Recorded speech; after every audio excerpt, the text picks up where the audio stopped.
जय हिंद, नमस्कार दोस्तों। राहुल गांधी की भारत जोड़ो यात्रा में मोदी के साथ आरएसएस जिंदाबाद के नारे लगाने वाली बीजेपी को कांग्रेस ने करारा जवाब दिया। इंदौर में पार्टी के जयराम रमेश ने इस घटना को राजनीति के लिए शर्मसार घटना करार दिया। जयराम ने इसके साथ ही कहा कि राहुल की हाय हाय करने और मोदी के नारे लगाने वालों को याद करना चाहिए, जिसने हमारे देश की वीरांगना के साथ गद्दारी की और देश को धोखा दिया। दोस्तों, सत्ता बचाने के लिए देश से गद्दारी करने वाले सिंधिया राजवंश को आज फिर कांग्रेस ने आईना दिखा दिया। राहुल गांधी की भारत जोड़ो यात्रा में ग्वालियर के इस गद्दार राजा को फिर कांग्रेस ने याद किया। दोस्तों, आपको बता दें, कश्मीर से कन्याकुमारी तक की भारत जोड़ो यात्रा देश भर में पिछले दिनों से भ्रमण कर रही है।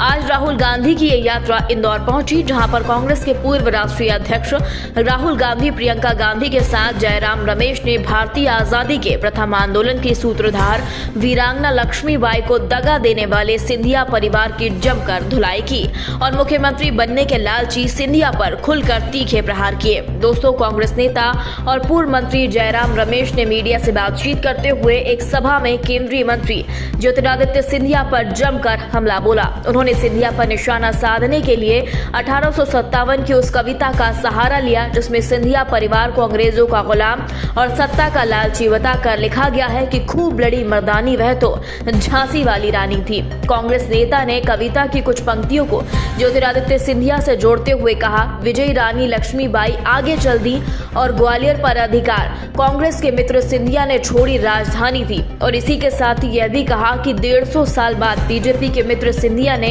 छोड़ी कांग्रेस थी। दोस्तों, जयराम रमेश के इस तंज के बाद सोशल मीडिया से लेकर गली मोहल्लों में चर्चा है कि सत्ता के लिए राजा जो 1857 में करता है 2020 में भी ऐसा ही करता है, आखिर क्यों? दोस्तों, ये तो गली और मोहल्लों की बात है। जयराम रमेश तो आज और आगे बढ़ गए।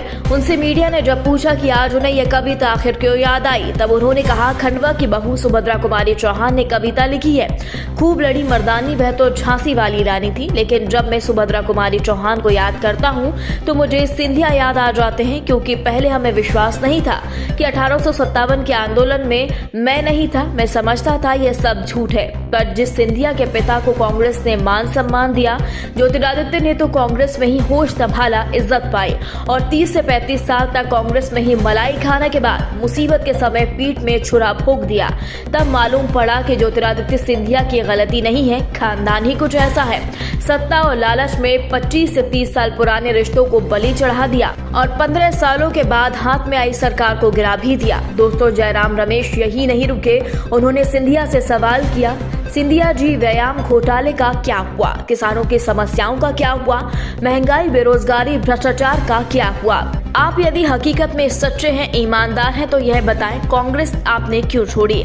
आप कहते थे कमलनाथ भ्रष्ट हैं, ट्रांसफर रुपए देकर करवाते हैं। आप और बीजेपी क्या कर रही है? एक शिक्षक, एक टीआई के ट्रांसफर के 10 से 25 लाख रुपए तक लिए जा रहे हैं और आप चुप हैं, आखिर क्यों? दोस्तों, जिस तरह राहुल गांधी की भारत जोड़ो यात्रा में मोदी के साथ आरएसएस जिंदाबाद के नारे लगे और उसके बाद जयराम रमेश के द्वारा सिंधिया पर जो तीखे प्रहार किए गए, उससे लगता है कि आगामी 2023 विधानसभा चुनाव मध्य प्रदेश में बड़ा ही रोचक होने वाला है और सिंधिया को लेकर अब सभी विपक्ष एकजुट होकर कुछ बड़ा करने वाले हैं। दोस्तों, इस पूरी खबर पर आपकी क्या राय है, हमें कमेंट बॉक्स में जरूर बताएं। दोस्तों, यदि आपको हमारी खबर अच्छी लगी हो तो प्लीज लाइक, शेयर, सब्सक्राइब करना ना भूलें। अगली ताजा खबर के साथ हम एक बार फिर हाजिर होंगे। तब तक के लिए नमस्कार, जय हिंद।